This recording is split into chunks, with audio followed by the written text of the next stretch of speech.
And I think we are atheists. Most people are atheists. They might express some belief in something they call God, but at base, they don't believe that they're taken care of. Mm-hmm. I don't mean this in a harsh way. I think it's true of me. I think it's true of you. I think it's a condition of modernity that you are born and baptized into some practical atheism. Absolutely. Yeah. Welcome everybody to Good Money. This is the one that everybody, they really already believe in this one. So you don't even have to listen to this. You already want to be poor. Like you already believe in poverty. This one's easy. People are just emptying all their accounts and looking for ways to just, have nothing. I think you're being sarcastic. I can't tell anymore. Because a lot of our friends that we know really are. Yeah, that's actually really true.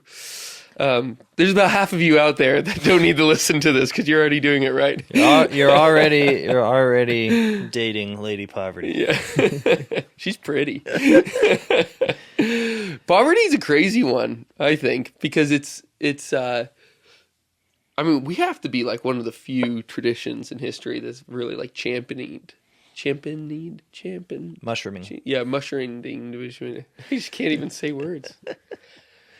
We really like poverty as Catholics. It's one of the evangelical councils that with chastity and obedience. Mm-hmm. Thomas Aquinas, he says that the religious state, I'm going to quote here from the Summa, the religious state was instituted chiefly that we might obtain perfection by means of certain exercises, whereby obstacles of perfect charity are removed, of which the first foundation is voluntary poverty, he says. Bonaventure, right? Saint Bonaventure says the same thing. He says that of all the things that one could possess, money is the most alluring, the most easily attractive, and distracting. But why you find this kind of praise of poverty is kind of an interesting thing. It seems I'm going to be the stupid person this episode. Dibs. I don't have to know anything. That makes two of us. How do you make the love of poverty work with poverty considered as an objective evil? Right. I mean, because obviously, when poverty is discussed, especially in the Bible, I'm thinking, it is an evil. Right. It is a state to be avoided. It is a result of a curse. Even if you think about the Deuteronomical curses, it's one of the things that will happen if you don't follow the Lord. And one of the things that will happen if you do follow the Lord is you will have no poor among you. And obviously, if poverty is so good, in a similar way to how pumpkin pie is so good, I should wish that my friends become poor in the same way that I wish that they have pumpkin pie. Exactly. Yep. QED. So there's a problem here. Do you know what I'm saying? So are you making a distinction? Is the tradition making a distinction? Yeah, to be honest, I have, we hear the distinction between poverty and destitution that comes up. That seems to be something that arises within kind of capitalist propaganda of sorts, but it is, I think, rightly adopted by Christians trying to think these things as well. What is the distinction? Between poverty and destitution, where you don't actually have the needs for, or have recourse to the things that you actually need in destitution. That's destitution. Yeah. Versus with poverty, it's a lack of being able to, or is an inability to procure things beyond that. Oh, interesting. Mm-hmm. So, like, within that structure, you're poor if you're living a subsistent life. That is to say, you're just growing your own food and eating it. Yeah, and actually, there's a particular term. I took one semester of Hebrew, so I really don't know these words. Okay. But I looked them up but I'm trying them out. Anyways, in some commentaries, they make note of these things where you have different words for poor, describe the poor. Gotcha. Within the Old Testament. And so you do have the peasant farmer, which apparently is dull, is the word there. Dull? Don't insult the guy, he's already poor. They called him dull? DAL, so it's transliterated. Okay. And versus like the beggarly poor or the guy who is lazy, versus the guy who is taken advantage of. Those are, there's some occasions within like the peasant farmer poor where he is taken advantage of, and that does come up in Isaiah and Jeremiah and such. But it's really just speaking that a guy who is subsistent, he's a small farmer guy, versus everybody else is just, they're in a state either because everybody else is in that state because of vice, whether that be their own or someone else's. I see. Yep. Oh, wow. And that's like the Proverbs saying, haranguing the lazy man. You know? So poverty that we love is to only have what we need. Yeah, have recourse to the things that are needed. Yeah. But there's a consideration, of course, of like, well, what about the rich guys in the tradition, right? And Thomas Dubay, I think is his name, he wrote this book, Happy Are You Poor, which a lot of New Polity listeners have told us to read over the years, and I finally read him on this plane ride last week. Very obedient. And and it was a good book. And he starts to field some of these questions about, well, what about the rich saints? Because he goes through a long litany of not just those who have taken on voluntary poverty as monks, sisters, friars, but have also taken on an impoverished life within the state of the laity as well.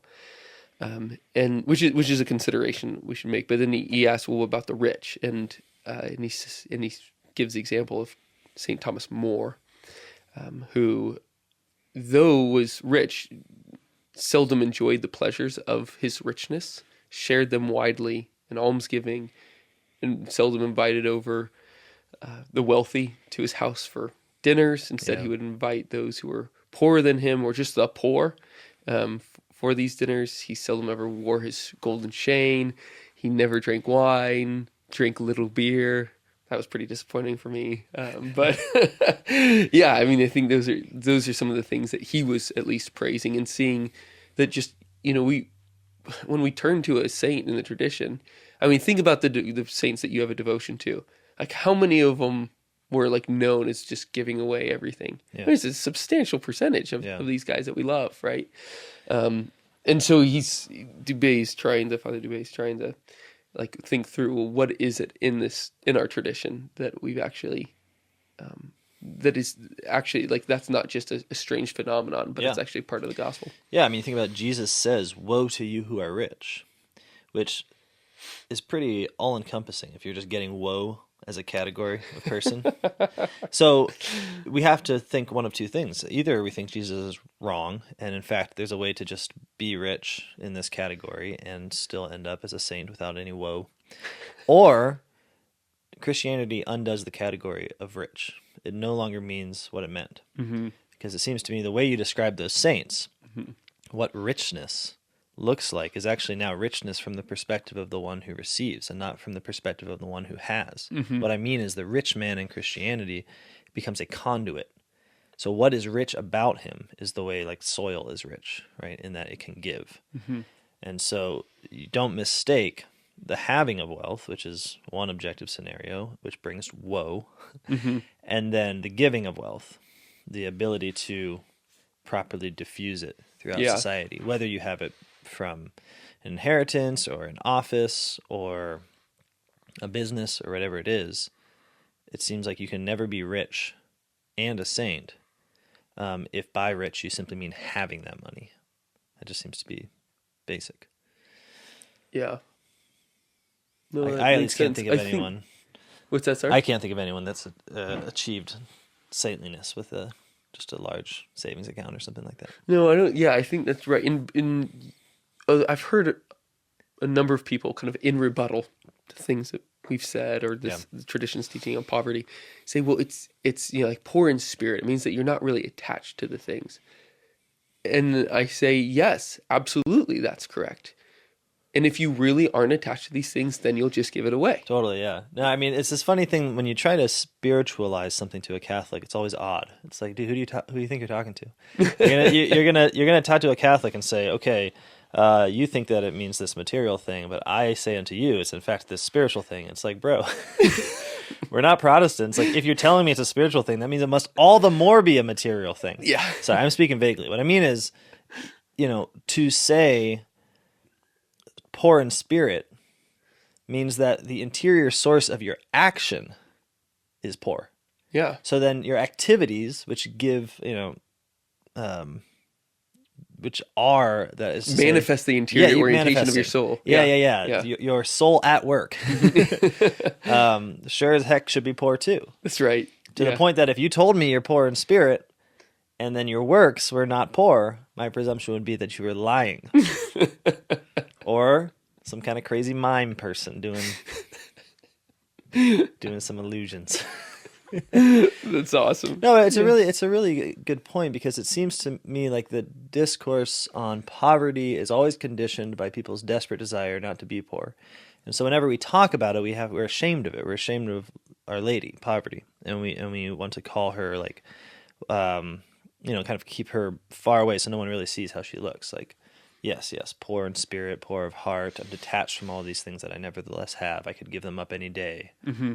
The day never comes, but I could have done it. That sort of thing. And it's very sad, because I think we are scared. We're really quite scared of poverty. Yeah. Because poverty is the state in which we know that we rely on God. And I think we are atheists. Most people are atheists. They might express some belief in something they call God, but at base, they don't believe that they're taken care of. Mm-hmm. I don't mean this in a harsh way. I think it's true of me. I think it's true of you. I think it's a condition of modernity that you are born and baptized into some practical atheism. Absolutely. Yep.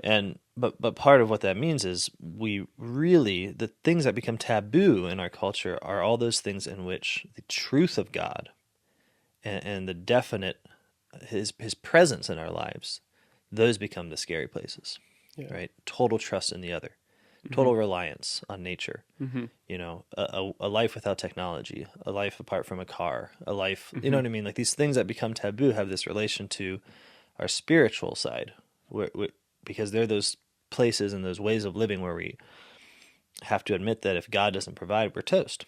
Yeah. And I think that's why poverty was this basic evangelical counsel, right? That Yes. it put you in the requisite position to know that God was God and God was real. Exactly. Yeah. And just to almost kind of back up and then go forward. I'm sorry, to I was look going at too fast. When I'm nervous about knowing an idea, I try to plow into it. Yeah, I like it. Like Saint Joseph is given a lot of amazing titles, like, and really powerful ones, like Defender of Virgins, Terror of Demons. And amidst his litany, you have a title of Lover of Poverty. Yeah. That is crazy to proclaim somebody a lover of poverty, and to have that be the reason why we praise him. Or one of the reasons why we praise him. Yeah. And when you just compare yourself to litanies, in general, it's always pretty discouraging. But that one is just kind of like embarrassing. Yeah. Like how far away, that I am from that, for instance. Like loving to be poor. That's what it is. It's not just he's a lover of the poor. It's like he's a lover of being poor. But with this definition you're giving, mm-hmm. I just feel like people have the experience of loving poverty, but they maybe don't know how to name it, because for us, everything is about money. So the notion of poverty becomes itself linked to the notion of being anxious about your bank account, being anxious about not being able to buy commodities to survive within your culture. And that is an evil that needs to be rectified. But it seems to me like the kind of poverty that you're talking about is that reliance on God. Yeah, it's actually specifically that. So, in St. Francis's rule, there's a command to his followers never to even touch money. Okay, they weren't allowed to have it on them, right? That is, apart from being super intense, very radical, it was kind of up for debate. And I'm not just talking about the Fraticelli and the whole spiritual Franciscan debacle that was kind of a big deal in the 13th, 14th century. But the more, there was a consideration of why was that command given. And some people thought it was because they just wanted to get outside of the world of calculating, of quantifying things, something that you and I've chatted a lot about, of like kind of the trying to commensurate incommensurable goods, and in that process forgetting about the intrinsic nature of reality as being gift, right? So if you're just buying and selling everything, that starts to shroud the underlying gift economy of this world. Something that was given, of when I give something to you, it is a gift. When you give it back to me, it's a gift still, and it's not just some sort of an exchange. St. Bonaventure really, he brings this up. He says that there's that is an aspect of this, love of poverty, insofar as you have the two modes in life. He says you have the mode of possessing and exchanging, and then you have the mode of actually participating and giving. So he finds those as two exclusive modes that you can be operating by in particular moments with particular people in particular situations. But he says that's not the primary reason that we give up. Because if you are there, and these again are just all his examples in his defense of the mendicants. If you give up that life of exchange, you could just be surrendering yourself to a very easy life nonetheless. If you wake up in the morning, you pray the office, then you go to the refectory, you eat a nice meal, you never have to worry about an empty plate. Yeah. It's just you have that child-like life forever. Yeah. And he says that is not becoming of somebody who's truly trying to be a child of God. Right. Where it's not a worry of yourself. That is just prolonged to try and change the language to modern life. It's that is just prolonged adolescence. There's nothing really glorious about that. Yeah. And especially in trying to minister to a father, it's just we just think of those people as jokes. It's hard, very, very hard to take those priests seriously. Yeah. And actually Dubé actually brings this up, is that gives you some, that actually defeats some of your authenticity in the evangelical message, because you don't have the credibility to really speak of these things.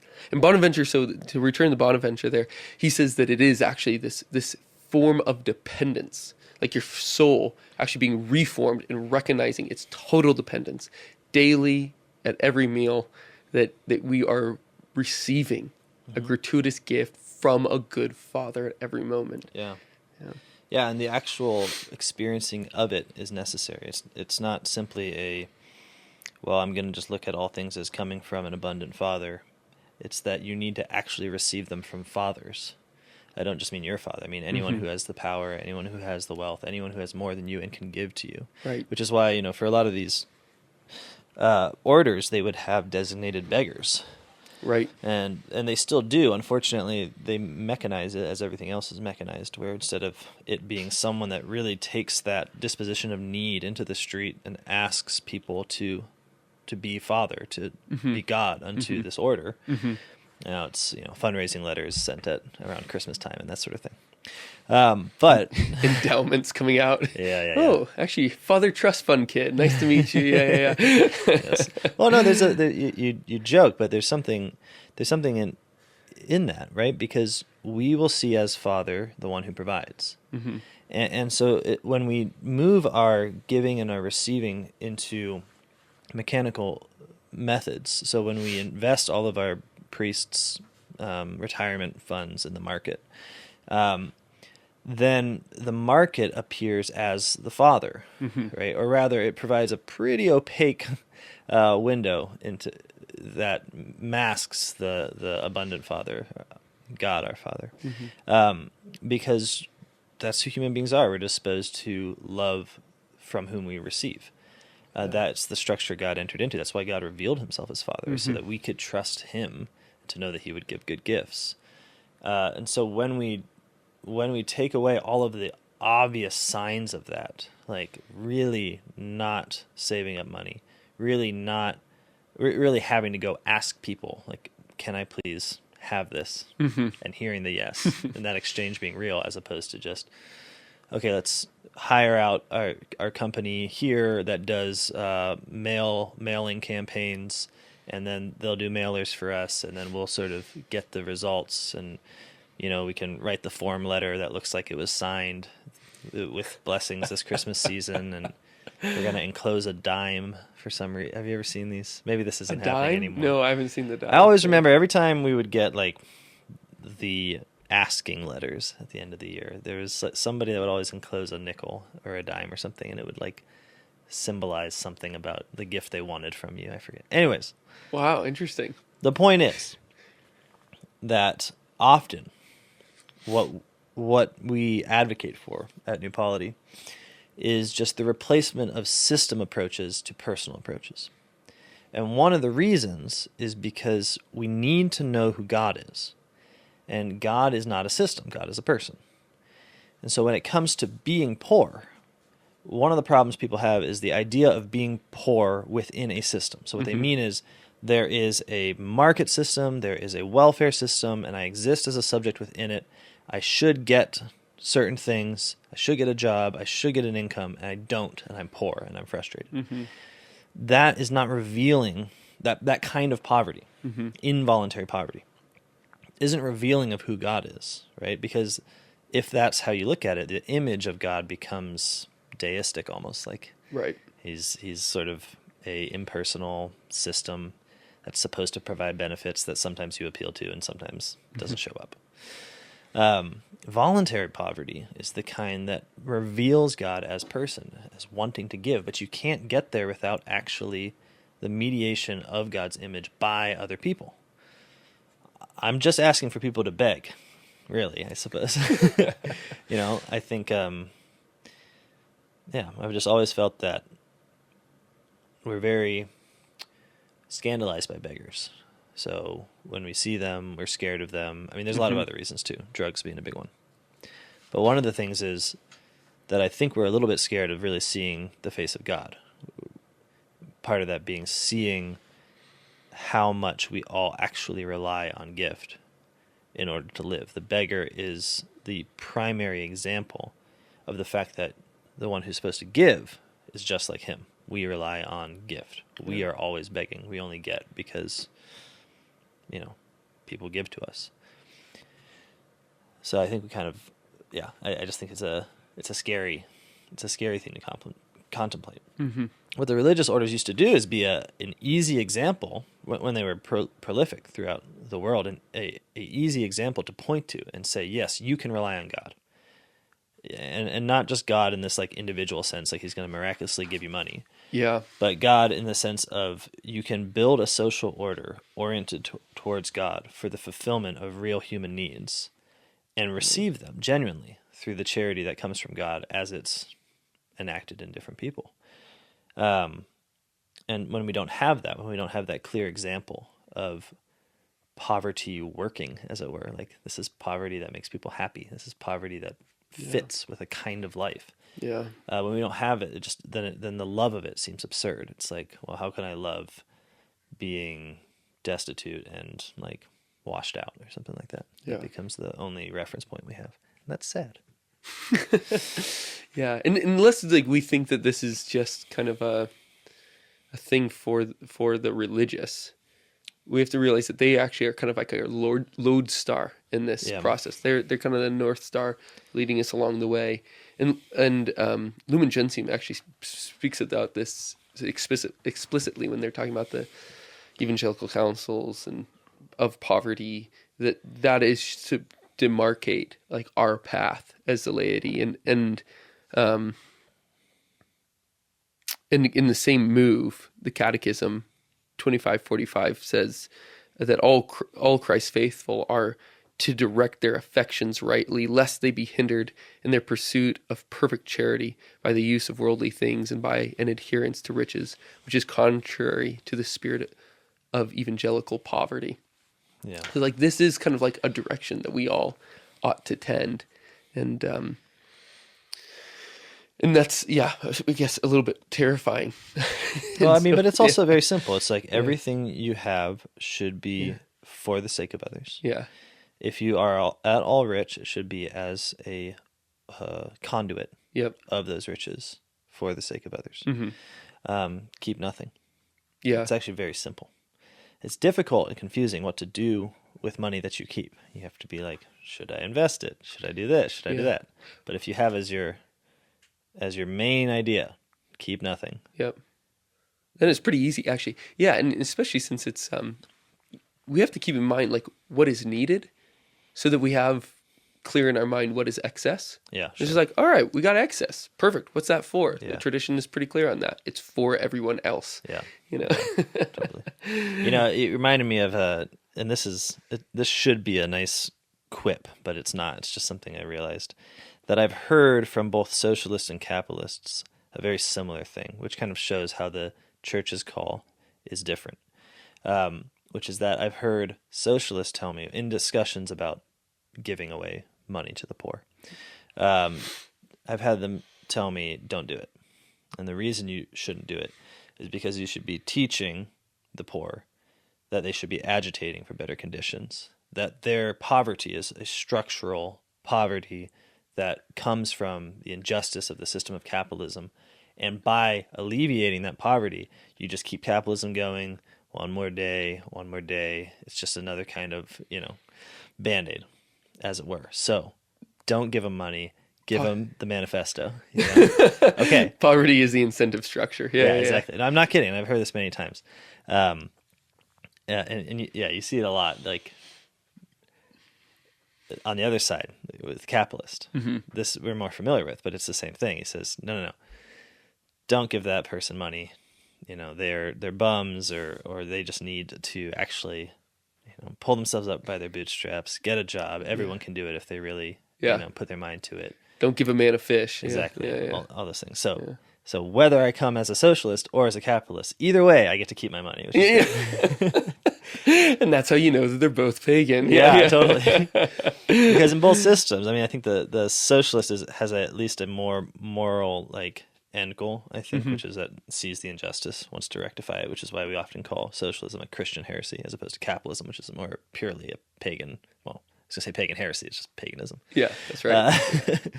But you see in both of these the loss of the person and the loss of the idea that just social order has to come with our willingness, everyone's willingness to do without that which they don't need, to give. And that is the love of poverty, is not inventing excuses to hang on to things that in fact you can give. But it's very tough in this world because this world is structured to give us a lot more needs than we think or than we really have. Yeah, so we kind of touched on some of this in the luxury podcast. It's how many of these things have we technologies have we created and welcomed into the day of our life that aren't actual needs. We talk about air conditioning or hot showers or stuff like that.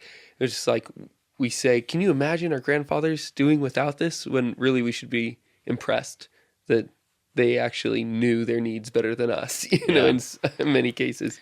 And also probably just built thicker houses where air conditioning was not as necessary. Yeah. No, the poverty is the answer to luxury. And luxury, as we discussed, is the creation of needs that aren't real needs in order to create new commodities to meet those needs, in order to create new points of sale, and so systems of power and oppression over others. Yeah. But now that we are here, what do we do with all those commodities? Well, can I read you something? So I don't normally like to sit back and read, but this is my boy Ivan Illich, and he has a great book called Useful Unemployment and Its Professional Enemies, and it's the greatest book in the world. But he has a section called The Modernization of Poverty, and it's lengthy, but I think it gives some weight to the distinction that there's something about poverty now that has to be translated when we speak about the Christian tradition generally. It's very easy for us to say, like, oh, here it is, the saints are praising poverty and living in poverty, and then say, how could I possibly praise that here and now? So this gives some idea of the difference. Okay. I'm going to read the last part first because it has a definition or sort of a historical categorization. In both traditional and modern societies, an important change has occurred in a very short period. He's writing this in the 60s, I think. The means for the satisfaction of needs has been radically altered. The motor has sapped the muscle. Instruction has deadened self-confident curiosity. As a consequence, both needs and wants have acquired a character for which there is no historical precedent. For the first time, needs have become almost exclusively coterminous with commodities. Now, commodity is something built and sold and then bought, right? So this is his section called the modernization of poverty. Beyond a certain threshold, the multiplication of commodities induces impotence, the incapacity to grow food, to sing, or to build. The toil and pleasure of the human condition become a faddish privilege restricted to some of the rich. When Kennedy launched the Alliance for Progress, don't know what that is exactly, he refers to a Mexican village, and he says, like most Mexican villages of its size, it had 4 groups of musicians who played for a drink and served the population of 800. Today, records and radios hooked up to loudspeakers drown out local talent. Occasionally, in an act of nostalgia, a collection is taken up to bring a band of dropouts from the university to sing the old songs for some special holiday. On the day Venezuela legislated the right of each citizen to housing, conceived of as a commodity, 3/4 of all families found that their self-built dwellings were thereby degraded to the status of hovels. Furthermore, and this is the rub, self-building was now prejudiced. No house could be legally started without the submission of an approved architect's plan. The useful refuse and junk of Caracas, up till then reemployed as excellent building materials, now created a problem of solid waste disposal. The man who produces his own housing is looked down upon as a deviant who refuses to cooperate with the local pressure group for the delivery of mass-produced housing units. Also, innumerable regulations have appeared which brand his ingenuity as illegal or even criminal. This example illustrates how the poor are the first to suffer when a new kind of commodity castrates one of the traditional subsistence crafts. The useful unemployment of the jobless poor is sacrificed to the expansion of the labor market. Housing, as a self-chosen activity, just like any other freedom for useful employment of time off the job, becomes the privilege of some deviant, often the idle rich. An addiction to paralyzing affluence, once it becomes ingrained in a culture, generates modernized poverty. This is a form of disvalue necessarily associated with the proliferation of commodities. Okay, so that's his modernized poverty. And the basic idea is that what we do now, when we're out there to make a buck, is we go and we create new needs, and then we provide the commodity to fulfill it. So the housing example is always very striking to me. It's like if you make an actual legal structure that now says, well, you have to build houses this way, 3/4 of the houses in Mexico are suddenly illegal, and now you have a market for 2-code housing, basically. That Yep. You're providing. And any history of almost any commodity has this moment where it replaced a life that didn't need it. So when we're talking about poverty today, we're talking about a modernized poverty, which he describes as an addiction to commodities. But he's not being, I don't think he's being so cynical as just to say, like, well, just give up your commodities. You Quick cold turkey. Yeah. I think what he's saying is that there is a part of poverty today that really is oppressive. And so when we advocate a love of poverty, we can't advocate for just a love of being in the oppressed position. Yeah. Like it has to be cut. You know what I'm saying? Yeah, definitely. Is that masochistic or sadistic? I forget which one's which. Like self-hatred? Yeah. Masochist. Yeah. Because what he's saying is that people have made a killing on creating this new form of poverty. And they really did change the world. The automobile is the other example he uses. You know, automobiles are a luxury commodity, but when they become mass marketed, advertised, everyone needs one, everyone should have one. Eventually, the world becomes built in their image. Now, not having a car is not the same as just saying, "Well, I'm doing without a luxury item." Right? It's saying, no, I'm really, in relation to a world that's been built to be only accessible through the purchase of commodities, the world has become inaccessible to me. Mm-hmm. Not only is there a prejudice against me, like I'm looked at as poor and a dropout and probably deviant because I'm walking instead of driving. Yep. Actually, someone emailed me about this. He told me a story of what he was walking somewhere along a road and people would like intentionally veer at him. Whoa. And then like jerk back the other way just out of like this kind of primal anger that they weren't in the car. Gun 4 or die. I know, it's scary. It's a scary world out there for feet people. Okay, I don't mean to go too far in it. I only mean to say that the love of poverty has to be coupled with a dismantling and a rejection of those systems that make commodities necessary when they're not necessary. Absolutely. And this is where for all like the for all the fun we make of libertarians around here, I guess people don't know that. We make fun of libertarians around here. All the time, yeah. One of the things I think they have right, just as a sort of good old American trait, is the idea that self-reliance is necessary. And we can't simply say, okay, we're going to embrace this poverty. If by it we mean we're going to unchanged, our souls don't change, our communities don't change. We just don't have access to the consumer goods that make the world tick. It's like, no. We have to build a world together in which the thing doesn't run on the basis of a multitude of purchases. The thing doesn't run on the basis of 16 different technologies that you have to operate every day in order to not die. Right. And I think this is important. Like, actually, what's perverted about their praise of self-reliance is actually that it's not supposed to be the person that's self-reliant. Yeah. That doesn't make any sense. Yeah. A person is not self-reliant. I've seen a baby. I know it's true. Yeah, you're taking care on both ends these days. You know, the older and the younger. I thought you meant the mouth and the butt. Oh, yeah. Well, also true. Yeah. 4 ways at that point, I guess. But it's the city that's supposed to be self-sufficient. Yeah. You know, because at that point you actually have, well, there's many things to be said about it. We'll do a whole episode on self-sufficiency of a city, but a big thing there is that you actually have a check on what you actually need. Yeah. Well, yeah, and Ivan Illich, when he goes on to talk about solutions to this problem, does say they have to be political solutions, in the sense that this isn't like lifestyle change. Yeah. That what he thinks, and I think this is quite right, is that a community needs to be able to determine for themselves what goods they will use and what goods create this condition of modernized poverty that makes the relative gain by virtue of the technology not worth it. It's like, yes, we could have, I don't know, safer houses by implementing this or that technology. Okay, but given and then that's going to raise the cost of housing for everyone. Do we gain or do we lose? Right. And the point is that you can't actually make those decisions unless you are a small enough body of people reasoning together about the common good. Right. Or even to maybe just slightly edit what you said, it's not just individuals changing their lifestyles.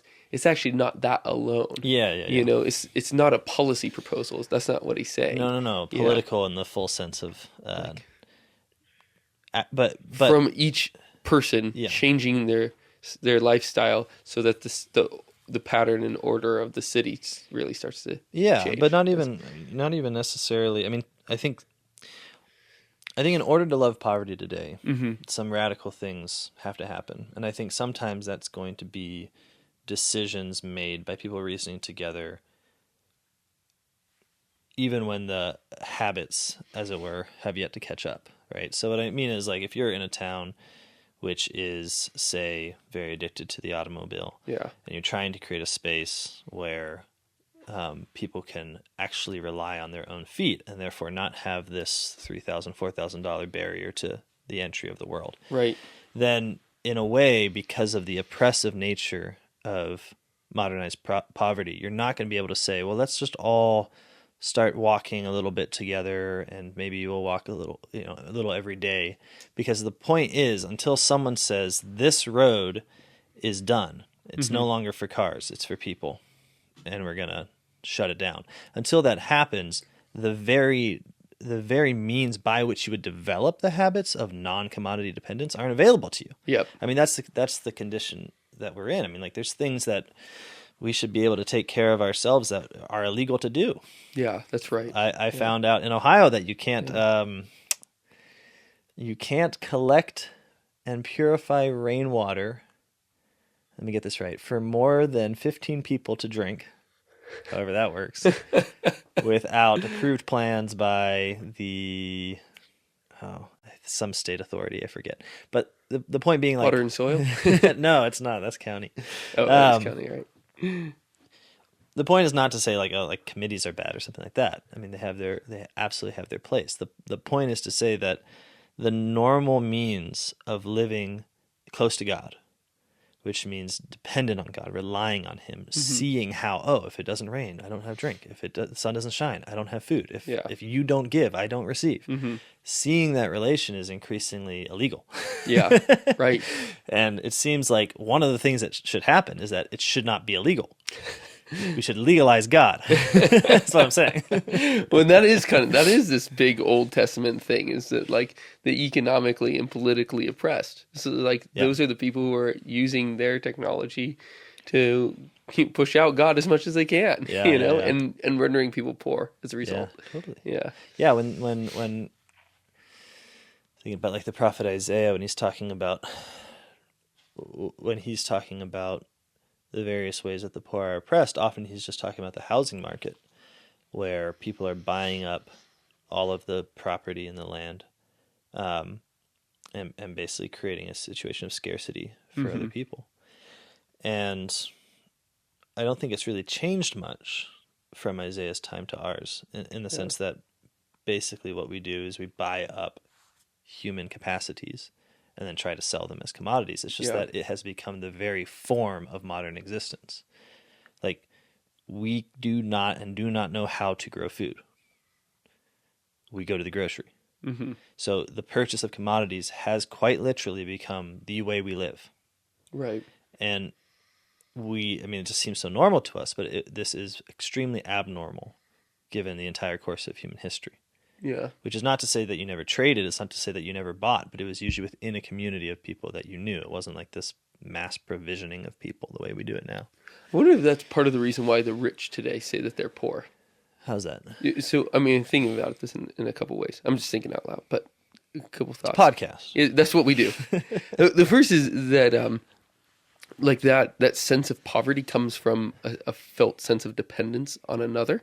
Yeah. And if everything is obtained through someone else that you don't know, by money, like you're using cash to convince them to give it to you. But if it's somebody you don't know, then you really kind of feel dependent on an abstraction, like some sort of theoretical, transcendent, I guess the market is, the easy way of phrasing this. But you're totally at its mercy. Yeah. And so you have that overwhelming sense of poverty.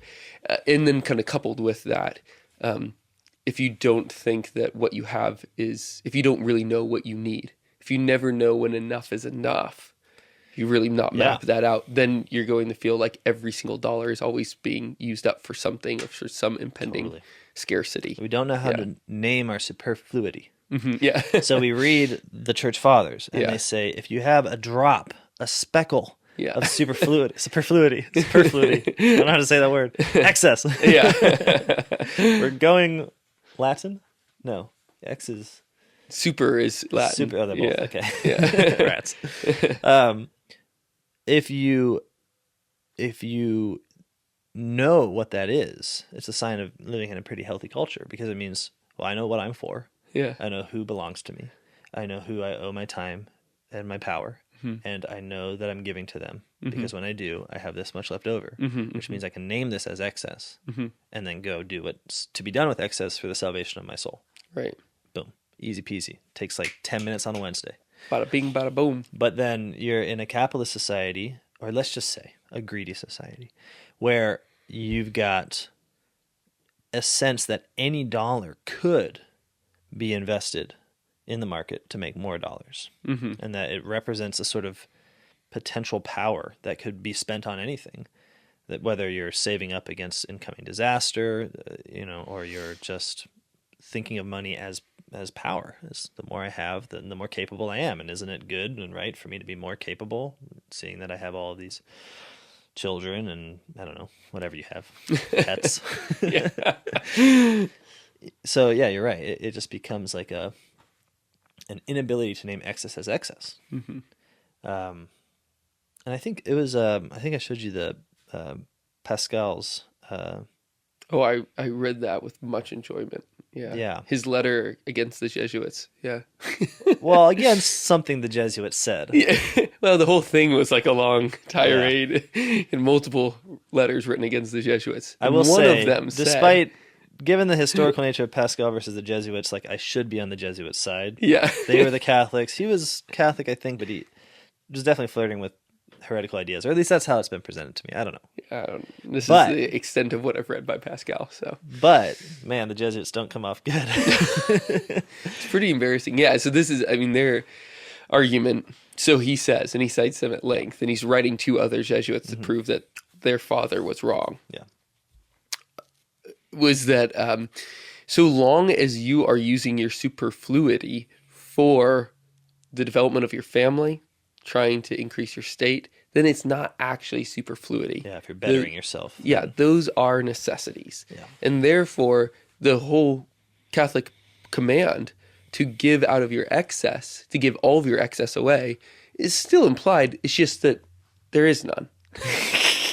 It just never happened. And he just kind of yells at them for a while and says, "This is the stupidest thing I've ever heard. What idiots. I can't believe we have such morons in existence today.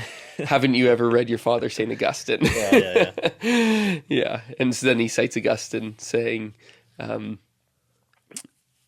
the primal base of all this is into our desires, fighting off the vice of luxury, Yeah. fighting off your desire to dominate, to get ahead, Yeah. to keep up with the neighbors, and from there you will find your excess. Totally. Just narrow your life down to what's good, and then the rest give it away. I mean, it's so freeing. I don't think people appreciate that. People aren't joking or talking about some kind of spiritual freedom in the sense of like an airy kind of detachment when they talk about the call to loving poverty, making them feel free. Yeah. They really do feel free because they know what to do with anything they get. Yeah. Whereas most people's anxiety is over the things they have or the things they want because they don't actually know what to do with them. Yep. And so that's where anxiety comes from. It comes from the unknown. So what's going to happen in the future? What am I going to do with the money I have? What's the best thing for me to do with this money? How am I going to make sure I make more and not be in a bad situation later? I mean, these things sound like prudence, but they often just indicate the anxious scrabbling over not knowing what you're for. Mm-hmm. But what's great about the love of poverty is it says, yeah, know what you're for, and then everything else give to the poor. Yeah. Boom. Easy smeezy. Yeah, and St. James actually brings this up, and he says, like, you have dishonored the poor man, you know? And I mean, instead, he says, is it not the rich that oppress you? Is that even our kind of desires from the outside our understanding from the outside of the rich and the poor are perverted. So won't that then imply some sort of perversion in the way that in the state that I'm trying to achieve? I mean, are you tracking? Does that make sense? Okay, so I'm nodding, but I'm not there. So when St. James It says says you that, honor the rich instead of the poor, right? yeah, he says you dishonor the poor. Yeah. Meanwhile, like, do you not realize it is the rich that oppress you? You know, which is maybe all too obvious today. But if still we kind of have that disdain for the poor, Yeah. and that praise of the rich, that's just kind of a natural impetus, like or inclination, in our hearts, before we like catch ourselves on it. Then, if we from the outside are judging rich and poor in that way, won't we judge our own state with the kind of those same lenses? Yeah. You know, Yeah. forgetting all the while that God has cast down the mighty from their thrones and lifts up the lowly. You know, Yeah, and even that desire to praise the rich, I think, stems from what's really good in us. That it doesn't have to be this fawning, flattering thing. And I've always found it kind of distasteful when like the socialist types tend to deny this admiration of wealth as if it wasn't real, as if it's just this pure like brown nosing sort of event. Because it is true that when people have very much, when they have an obvious power, then our expectation is that they will be good and they will be divine. Right. Yeah. And so there is a bitter resentment that comes when you see that they don't actually image God, or if they're not. But I think that you can see this in people, that we're disposed to look on any store of wealth as like about to be dispersed. And I think that that's good. I think people should respond to that more. Yeah, I hope that's what it is. I think it's oftentimes being impressed, or at least what I see in myself is I'm really impressed with their ability to figure out how to get money. Well, that's true. There's something Gnostic about it too. Like you Yeah. have the secret ways. Yeah, exactly. It's like, what do they do? And What they do you write see? they're like, read my book. Yeah. Yeah. And actually, that is That's one of the the way. ways. Yeah. That's great.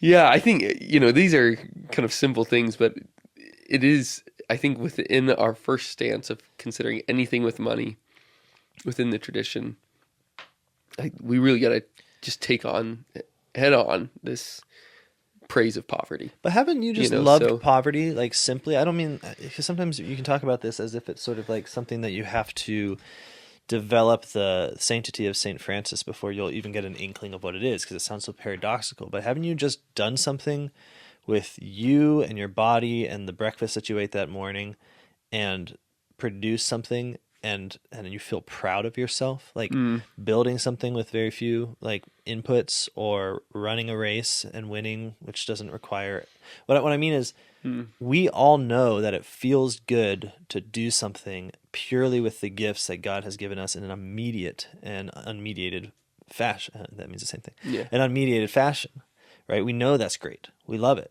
We brag about it, right? Like, I did this with just my hands. Right. Say that, right? Yeah. Or like, I grew all this myself. Yeah. And I'm not talking about the self-reliance of it. Like that can become prideful and arrogant and all that. I get that. But what I mean is a love for poverty taken in this fashion means a love for that intimacy and that immediacy between man and God. And it doesn't seem to me that it's that far out of reach. It seems like it's present wherever we're admiring like ingenuity. Yeah. It seems like it's present whenever we're admiring the kind of sense of strength and health where you see someone making do with what they have. It's in our love, no matter how far we get into this technological dystopia, it's in our love for craft things. It's not just that we love the skill. It's not just that we love the kind of lost age that they represent. It's also that we love the idea that man is capable of great things, not through a massive system, which can be a great thing, but not simply through systems, but also through that intimate communion he has with God through the gifts he's been given. Yeah. And I don't think you have to stretch far to imagine a love of poverty becoming part of what would define a Christian community, which is that, how do we know it's there? Well, the people in that community really praise things that result from the use of the world as it's given. Yeah. And you, as a child growing up in that kind of community, you're not praised because you have the newest Xbox. You're praised because you figured out how to dig a fire pit on your own. And now you're having people over for a bonfire. Like, I don't think it has to be this love of, sorry, there's a lot to say about this. I think that's right. The poverty is actually a positive quality. Yeah. Is really what it comes down to. Yeah. And I'm not saying that so it's some mistake when you read these crazy stories of saints who are there I won't use a too graphic one, but Francis sleeping on the snow or something like that. Sleeping on the snow or hugging the leper or, that is to say the deliberate bringing on of a cross, the deliberate taking on of suffering and lack. And that, I think, is a perfection, like a counsel of perfection in the sense of it's not always what's asked for us in any given situation, but it obviously is a sign of God's abundant taking care of us in the world, that there's people that will just throw themselves onto suffering willingly just to show that God gives. But we shouldn't see that as somehow separate from the kind of just praise of how the human person is capable. You see what I'm saying? Like there's it's on the one hand, you have an extreme taking on of suffering that we often associate with the love of poverty. But sometimes that image is so strong that we forget that it is the same thing as the meeting of suffering and need and lack in this life through toil and through communal, tackling of different projects. It's the same qualitative thing. It's just a Yeah. different place on the spectrum. That's what I'm trying to say. Yeah. Yeah. And not to diminish either. It's just to say, I think if people recognized that, they would have maybe an easier time loving poverty. Sweet. Yeah, I think that's true. Find this is a chance and an opportunity. Well, one of the things we would do at Advent is we'd give people challenges with an Advent calendar. And I realize now, looking back on it, a lot of those things... we knew Polity do that. Yeah, sorry. Yeah. The Christian tradition gives you an Advent calendar. Well, I guess it kind of does. Yeah, look out for the new Polity Advent calendar. It's pretty sweet. I realize one of the things we were doing is just different things that allowed people that chance of loving poverty as a good, like walk to work or something. Yeah. On the one hand, you could describe it in this purely sacrificial term, like take on the suffering, hate every moment of it. And there can be like a gain there, I suppose, just in the pure penitential sense of it. Mm-hmm. But that's not, I think, what we're going for. It's like, no, in walking and you're not relying on a luxury commodity, that in your very poverty as a human being, God's got you. Yeah. Because he's rich. Mm-hmm. And I think when we realize that what poverty describes is the state of realization of what's true of every human person, that they need God for every breath they take, then it becomes something accessible to all at a definite, like you said, a definite spectrum, right? We're not all going to be monks. We're not all going to be nuns. And even the ones who are monks and nuns are not all going to be that monk. Yeah, exactly. Who is awesome. But when we look at that monk, we should say, I'm inspired by you. In order to be like you, I'm going to do this in my state of life. Yeah. So go figure out what that is. Yeah, man. Don't modernize your poverty. Love it. Yeah. Hey. That's pretty good. That's almost a t-shirt. That's the next t-shirt. Exactly. Well, that's what I was going to say. Yeah. We'll work some alliteration into there. Yeah. All right, everybody. All right. We'll catch you next time. Till the next catchphrase.